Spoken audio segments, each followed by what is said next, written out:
उसी हिसाब से, उसी पर्सनैलिटी के हिसाब से आपको वो कैटेगरीज चुननी है। अगर आप होपलेस हो जाते हैं, आपको नुकसान पसंद नहीं है, तो ऑप्शन, फ्यूचर, डेरिवेटिव्स ये आपके लिए बिल्कुल क्या है, बने ही नहीं हैं। अगर आप अपने आप को नहीं पहचान सकते हैं तो फिर आप इस मार्केट को कैसे पहचानोगे? Welcome to my YouTube channel TMICM trading. आज के इस वीडियो में मैं आपके सामने कोई थ्योरी, कोई TMICM कॉन्सेप्ट की गुत्थी नहीं सुलझाऊंगा, ना ही कोई स्ट्रेटेजी बताऊंगा। मैं सिर्फ इस फील्ड की एक डार्क रियलिटी दिखाने वाला, जो आपको कोई और इन्फ्लुएंसर नहीं बताएगा। लेकिन मैं आज आपको ये रियलिटी बताना चाहता हूँ, तो इसलिए इस वीडियो को मुकम्मल वॉच कीजिएगा। तो चलिएगा, चलते हैं अपने इस इम्पोर्टेंट टॉपिक की तरफ। मैंने अभी एक लफ्ज़ इस्तेमाल किया है, एक वर्ड इस्तेमाल किया है, फील्ड। आपको बहुत सारे इन्फ्लुएंसर बिजनेस कहते हुए नजर आते हैं, यानी स्टॉक मार्केट एक बिजनेस है। और मैंने यहाँ पे जो वर्ड इस्तेमाल किया है वो क्या है, स्टॉक मार्केट एक फील्ड है। अब फील्ड के अंदर मैं आपको फील्ड्स के बारे में बताने वाला हूँ कि जो फील्ड्स है वो कभी अच्छा भी होता है, कभी बेकार भी होता है, यानी गलत भी होता है। यानी कोई फील्ड अच्छा है तो कोई फील्ड खराब है, लेकिन वो डिपेंड करता है अपने कैटेगरी पर। फील्ड्स के अंदर कैटेगरीज होती हैं। फील्ड्स के अंदर क्या होती हैं, कैटेगरीज होती हैं। अगर उस फील्ड के अंदर 50% से ज्यादा कैटेगरीज क्या है, खराब हैं, तो समझिएगा कि वो फील्ड खराब है। तो इसी तरीके से स्टॉक मार्केट भी एक फील्ड है। इसके अंदर बहुत सारी कैटेगरियाँ आपको देखने को मिलेंगी, जैसे डेरिवेटिव हो गया, इक्विटी हो गया, फ्यूचर एंड ऑप्शन, ये सब। और इसी तरीके से कमोडिटी हो गया, गोल्ड, सिल्वर, ये सब चीज़ें इसकी एक समझ लीजिएगा कैटेगरीज हैं। अब इन कैटेगरीज के अंदर बहुत सारी ऐसी कैटेगरीज हैं जो गलत है, यानी सही नहीं है। अब ये गलत और सही का होना ये भी क्या है, डिपेंड करता है पर्सनालिटी के हिसाब से। यानी बहुत से लोगों को जो चीज़ हमें गलत लग रही है, ऐसा नहीं है कि वो दूसरों के लिए भी गलत हो। नहीं, समझिएगा, गलत का मतलब एक होता है गलत, यानी लोग गलत तरीके से भी, यानी जो गलत है उससे भी फायदा यानी उठाने की पूरी कोशिश करते हैं, और बहुत से लोग उठाते भी हैं। तो अब समझिएगा, जैसे एग्जाम्पल के लिए FNO है, मान लेते हैं क्या है, ऑप्शन है, डेरिवेटिव है, तो ये अक्सर लोगों के लिए गलत है। सेबी का डाटा बोलता है कि अक्सर लोग यहाँ क्या है, लूज मनी, यानी अपने पैसे को यानी क्या करते हैं, स्वाइप करते हैं, यानी उनका पैसा यहाँ पे डूबता है। 90% के समथिंग और भी ऊपर है। तो 90% लोगों के लिए डेरिवेटिव क्या है, खतरनाक है। लेकिन 10% जो लोग हैं डेरिवेटिव में, उनके लिए ये प्रॉफिटेबल है, वो तो उनके लिए फायदा है। तो ऐसा नहीं है कि सारी चीज खराब है, बल्कि वो खराब आपकी अपनी पर्सनैलिटी के हिसाब से होती है। तो मैं आपको समझाना चाहता हूँ, यानी मैंने जो लफ्ज़ इस्तेमाल किया है कि स्टॉक मार्केट एक ऐसा फील्ड है कि यहाँ पे बहुत सारी कैटेगरीज हैं उन कैटेगरीज के अंदर आपको अपनी पर्सनैलिटी के हिसाब से डिफाइन कर कर चूज करना होता है। अगर आप इस तरीके से नहीं करेंगे तो फिर आप इस फील्ड के अंदर कामयाब नहीं हो सकते हैं। सबसे पहले आपको एक फील्ड चुनना है। मेरी बात को सुनना जरा ध्यान से, मैं आपको ये रियलिटी बताने वाला हूँ। तो आपको सबसे पहले एक फील्ड चुनना है। आपने स्टॉक मार्केट एक फील्ड चुन लिया, ठीक। ये आपने अपनी इनकम के लिए, यानी मेरा एक इनकम सोर्स हो, तो आपने स्टॉक मार्केट, यानी आपने चुना, ये फील्ड आपने चुना। अब स्टॉक मार्केट आपने चुना, ये फील्ड आपने चूज किया, तो इसके अंदर अब आती है कैटेगरीज। अब उन कैटेगराइज जो को आपको डिफाइन करना है। किस तरीके से डिफाइन करना है? यहाँ पे ही सबसे बड़ी गलती होती है रिटेल ट्रेडर से। यही वो मेन पॉइंट है जहां सबसे ज्यादा लोग गलती करते हैं और आपको ये कोई नहीं बताता है। यानी जो कैटेगरीज है, उन कैटेगराइज को डिफाइन करने का जो पैरामीटर है, यानी जो उनको आप डिफाइन करेंगे तो वो किस तरीके से करना है, तो ये आज मैं आपको बताने वाला हूँ। तो सबसे पहले कैटेगरीज को आपको देखना है कि स्टॉक मार्केट जो फील्ड है इसके अंदर कितनी कैटेगरीज हैं, जहां से मैं अपना पैसा इस्तेमाल कर कर एक छोटा या बड़ा प्रॉफिट बना सकूं। तो इसके लिए उन कैटेगरीज को आपको देखना होगा। तो सबसे पहले आप देखेंगे FNO, future and option derivatives को देखेंगे। उसके बाद आप इक्विटी की तरफ आएंगे। इक्विटी के अंदर भी आपको इंटरडे देखने को मिलेगा। इसी के अंदर फिर आपको कमोडिटीज यानी देखने को मिलेंगे, गोल्ड, सिल्वर, क्रूड ऑयल, ये सब चीजें आपको देखने को मिलेंगी। अब लोग क्या है, इतनी चीजों को देखते नहीं है और ना ही उनको जानते। बहुत से ऐसे लोग हैं जिनसे मैं पर्सनली मिला हूँ, उनसे जब मेरी यानी फेस टू फेस बात होती है तो मैं उनसे सवाल यही करता हूँ, क्वेश्चन यही करता हूँ, आप स्टॉक मार्केट को जानते हैं और कहाँ तक जानते हैं? आप मुझे सिर्फ ये बताइएगा, स्टॉक मार्केट के अंदर ऑप्शन के अलावा कुछ और चीज के अंदर भी हम ट्रेड ले सकते हैं? तो सामने से कहते हैं कि फ्यूचर, इंटरडे, बस। और अगर थोड़ी सी ज्यादा नॉलेज होगी तो इक्विटी की तरफ, बाकी तो उसको पता ही नहीं कि यहाँ पे कमोडिटी के अंदर भी क्या है, इन्वेस्टमेंट की जाती है, ट्रेडिंग की जाती है, गोल्ड, सिल्वर, क्रूड ऑयल्स और नेचुरल गैस वगैरह, यहाँ पे सब चीजें अवेलेबल होती हैं, लेकिन पता नहीं होता। अब जिनको पता होता है वो फिर यही गलती करते हैं कि उनको डिफाइन कैसे करें, उनको हम फिर अलग कैसे करें। तो इसके लिए सबसे पहले जो डिफाइन करने का पैरामीटर है वो यही है कि आप अपनी पर्सनैलिटी को देखें। क्या देखें? आप अपनी पर्सनैलिटी को देखें कि मेरी जो ये पर्सनैलिटी है किस हिसाब की है। अब मैं अपनी बात करूं तो मैं बहुत जल्दी गुस्सा नहीं करता हूँ, होपलेस नहीं होता हूँ, ये बस नेचुरल मेरी स्ट्रेंथ बोल ले। तो मैं हम्बल हूँ। तो बाज जो सामने बंदे बैठे हुए हैं ये हम्बल नहीं हो सकते, इनमें से बहुत सारे हम्बल नहीं है। आप के अंदर ये शायद हो, दूसरों के अंदर ना हो। आप बात बात पर गुस्से कर जाते हो, आपको कोई गलत चीज अच्छी दिखाई नहीं देती हो।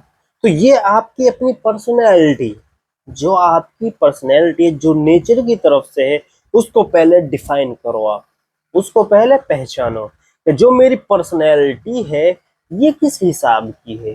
क्या ये जल्दी रिएक्शन करने पर उतावली रहती है? यानी मेरी जो फिजिकल, यानी आप सोचें इस तरीके से कि ये जो मेरी फिजिकल बॉडी क्या है, रिएक्शन करने पर ज्यादा जल्दी मचाती है कि जैसे कुछ यानी सामने होता हुआ दिखा तो उस पर रिएक्शन किया जाए तुरंत।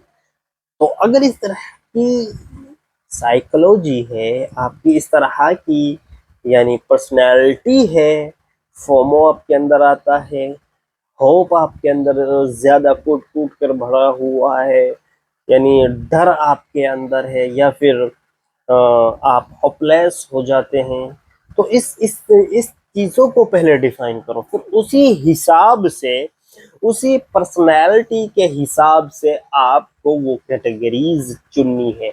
अगर आप होपलेस हो जाते हैं, आपको नुकसान पसंद नहीं है, तो ऑप्शन, फ्यूचर, डेरिवेटिव्स ये आपके लिए बिल्कुल क्या है, बने ही नहीं हैं। ऑप्शन एंड फ्यूचर यानी डेरिवेटिव्स तो सिर्फ हम्बल लोगों के लिए हैं, और इस अपने रूल पर जो स्ट्रिक्ट है उनके लिए ये कैटेगरीज बनी हुई है। लेकिन ज्यादातर लोग अपनी पर्सनैलिटी को न पहचानते हुए भी, उसको न जानते हुए भी इस ही ऑप्शन के अंदर दाखिल हो जाते हैं, घुस जाते हैं, यानी ऑप्शन एंड फ्यूचर डेरिवेटिव्स के अंदर वो उतर जाते हैं। अब डेरिवेटिव्स के अंदर होता क्या है, मान लेते हैं डेरिवेटिव्स के अंदर क्या है, टाइम के साथ चलता है। यानी जो डेरिवेटिव्स हैं, यानी जो ऑप्शन है, वो टाइम के साथ चलता है। एग्जाम्पल से मैं आपको समझाता हूँ। आपने तो यानी 25,000 का एक क्या है, कॉल बाय किया। अब आपने कॉल बाय किया, आपने बाय ऑर्डर लगाया। अब उसके बाद मार्केट की जो मूवमेंट है, या तो ये फैसला करेगी या फिर टाइम फैसला करेगा। यहाँ पे ना टाइम आपके फेवर में है और ना ही मार्केट आपके फेवर में है। मार्केट में 100% यानी 100% कोई तो श्योर है ही नहीं, कुछ भी हो सकता है ना, ऊपर भी जा सकता है, नीचे भी जा सकता है। आपके विन रेट का जो परसेंटेज है वही तो है। अगर आपके मार्केट में मार्केट जस्ट नाउ यानी उसने तुरंत मूव दिखाया तो आपको बड़ा प्रॉफिट मिलेगा। अगर धीरे धीरे धीरे धीरे यानी टाइम वेस्ट करते हुए मार्केट ऊपर जा रहा है, तो आपने जो बाय किया था 25,000 का जो पुट कॉल बाय किया था, वो क्या है, फिर टाइम डीके के कारण क्या है, नीचे आ जाता है। तो यहाँ पे आपके टाइम ने साथ नहीं दिया, हालांकि मार्केट ने आपके फेवर में साथ दिया, मार्केट आपके फेवर में गई, लेकिन वो स्लोली गई। तो इस वजह से टाइम ने आपका साथ ना देते हुए आपका लॉस करा दिया।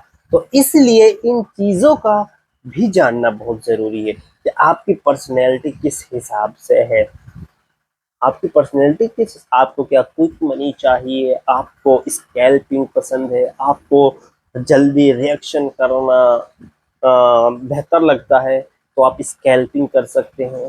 तो ये सब चीज, आपका जो माइंड है वो डिसीजन किस तरीके से लेता है, कि आपका माइंड डिसीजन मेकर है, तो उस हिसाब से आपको ये कैटेगरीज चुननी होती हैं। वरना अगर आप देखिएगा, सबसे पहले अगर आप अपने आप को नहीं पहचान सकते हैं, तो फिर आप इस मार्केट को कैसे पहचानोगे, ये लाइन आपको समझनी है। अगर आप यानी तुम अपने आप को नहीं पहचान सकते हो, तो मार्केट को कैसे पहचानोगे। मार्केट के पहचानने के लिए अपने आप को पहचानना बहुत ही इम्पोर्टेंट है, बहुत ही ज्यादा जरूरी है। अगर आपने मार्केट को पहचानना है, तो सबसे पहले अपने आप को पहचाने, फिर इन कैटेगरीज को आप डिफाइन करें। फिर डिफाइन जब आप कर लें, तो उस कैटेगरीज पर आप मास्टरी हासिल करें, मास्टरी उस पर करें, उसकी नॉलेज ने, अगर आप डेरिवेटिव के अंदर जाते हैं, तो डेरिवेटिव की आप पूरी नॉलेज लें कि डेरिवेटिव के अंदर आपको जैसे थीटा, गामा, वेगा, यहाँ पे बहुत सारी जो ग्रीक्स हैं उनको समझना होगा, टाइम डीके को समझना होगा, और सब चीज को डिपेंड ऑन इंडेक्स, आप किस चीज में कर रहे हो, वो सारी चीजों को आपको समझना होगा। जिस चीज के ऊपर आप एक ही कैटेगरीज को चुने, 2 कैटेगरीज को चुने, 3 कैटेगरीज को, ज्यादा कैटेगरीज का चुनना ऐसा है कि आप उसके अंदर उलझ जाएंगे। जब आप उलझ जाते हैं तो फिर आपके लिए वहां पर एक जाल बन जाता है। जब आप एक जाल के अंदर फंस जाते हैं तो उस जाल से निकलना आपके लिए बहुत ही ज्यादा मुश्किल हो जाता है। तो इसलिए इस जाल से आपको निकलना है। जाल से निकलने के लिए एक ही तरीका है, आप अपने आप को डिफाइन करें, अपने आप को पहले पहचानें। जब आप अपने आप को पहचान लेंगे तो फिर आप उन कैटेगरीज को भी पहचान लेंगे जो आपसे मेल खाती होंगी, जो आपसे मैच कर रही होंगी, जो आपकी साइकोलॉजी के हिसाब से मार्केट में काम करती हैं। इसमें इस फील्ड के अंदर जो कैटेगरीज काम कर रही हैं वो आपकी साइकोलॉजी के हिसाब से हैं। तो आपको पहले अपनी साइकोलॉजी को पहचानना है, अपनी पर्सनैलिटी को पहचानना है, फिर कैटेगरीज को पहचानना है। जब कैटेगरीज आप चुन लें यानी चूज कर लें तो फिर आपको उस कैटेगरीज पर मास्टरी हासिल करनी है। उसके पहले आपको कॉन्सेप्ट को समझना है, उसकी फाउंडेशन को समझना है, उसके काम करने के तरीके को समझना है। जब आप ये समझ लें फिर आपको टेक्निकल एनालिसिस, फंडामेंटल एनालिसिस, ये सारी चीज़ें आपको आनी चाहिए। देखिएगा, अगर आप कोई भी बिजनेस कर रहे हैं, एग्जाम्पल के लिए मैं ले लेता हूँ रियल एस्टेट का। आप एक प्लॉट खरीदने जाते हैं, क्यों? क्योंकि मैं वहाँ पे इन्वेस्टमेंट करना चाहता हूँ। इन्वेस्टमेंट क्यों कर रहे हैं? क्योंकि मैं उसको खरीदूंगा, होल्ड करूंगा, फिर मैं उसे सेल कर दूंगा। फिर जो डिफरेंस प्राइस के अंदर मुझे मिला है उस प्राइस को, यानी जो मैं ऊपर कर कर प्राइस को बेचूंगा, यानी जैसे मैंने एक प्लॉट को खरीदा 10 लाख पर, तो मैं उसको 11 लाख के भाव पर यानी 11 लाख के रेट पर उसको प्राइस पर उसको सेल कर दूंगा। तो मुझे 1 लाख का यहाँ पे फायदा हो गया, मुनाफा यानी प्रॉफिट हो गया। अब डायरेक्टली आप जमीन खरीद लेंगे कहीं भी जाकर? नहीं, उससे पहले आप क्या करते हैं? रिसर्च करते हैं। पहले लैंड का आप विजिट करते हैं जाकर, फिर वहां पर देखते हैं कि जहां मैं लैंड खरीद रहा हूँ यहाँ पे क्या स्कोप है, मार्केट का यहाँ पे क्या भाव है, यानी सर्कल प्राइस क्या चल रहा है यहाँ पर, और ओनर क्या प्राइस मांग रहा है, यहाँ पे फैसिलिटीज क्या है, हॉस्पिटल कितनी दूरी पर है, एयरपोर्ट कितनी दूरी पर है, सिटी से कितनी दूर है, क्या सिटी के अंदर है, एग्रीकल्चर है या फिर रेसिडेंट एरिया है। ये सारी चीजें आप वहाँ पे डिफाइन करते हैं पहले, फिर जाकर आप वहाँ पर इन्वेस्टमेंट करते हैं। अब इस तरीके से जब आप रियल एस्टेट के अंदर करते हैं तो आप स्टॉक मार्केट जो इतने कॉम्प्लिकेटेड यानी इतना मुश्किल एक फील्ड है उसको आप इतना इजी क्यों समझते हैं? मुझे तो ये बात ही समझ में नहीं आती है। हाँ, जब आप एक चीज को समझ जाते हैं तो फिर वो इजी है, फिर वो आसान है। आपको इन्फ्लुएंसर अक्सर यही कहते हुए मिलेंगे कि स्टॉक मार्केट बहुत इजी है, बहुत सिंपल है। नहीं, इतनी इजी नहीं है। आप समझ जाओगे, सीख जाओगे तो आपके लिए इजी है। इजी है, इन्फ्लुएंसर के लिए इजी है क्योंकि उन्होंने सीखा है, समझा है। आप समझोगे, सीखोगे, तब जाकर आपके लिए ये फील्ड इजी बन जाएगा।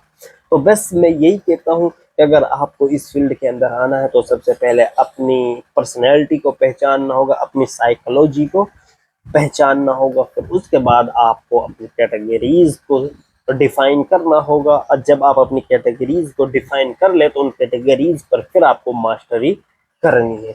जब आप उन पर मास्टरी, उनकी नॉलेज ले ले तो उसके बाद आपको अपना कम अमाउंट यहाँ पे लगाना है प्रैक्टिस के तौर पर। जब आप थोड़ा सा प्रैक्टिकल यहाँ पे कर लें, प्रैक्टिस आपकी हो जाए तो फिर उसके बाद आप यहाँ पे एक प्रॉपर बिजनेस की तरह, बिजनेस माइंडसेट की तरह यहाँ पे आपको काम करना है।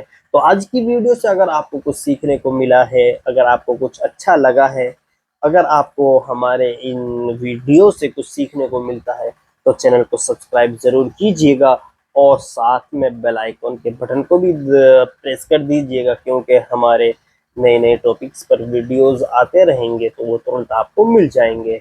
और कमेंट जरूर कीजिएगा। और एक चीज, अगर आपको किसी फील्ड के अंदर माहिर बनना है, उसमें मास्टरी हासिल करनी है, तो आपको सवाल करना होगा। तो कमेंट अवेलेबल है, वहां पे आप सवाल करें, वहां पे आप पूछें, हम आपके सवाल का, आपके क्वेश्चन का रिप्लाई जरूर करेंगे। Thank you.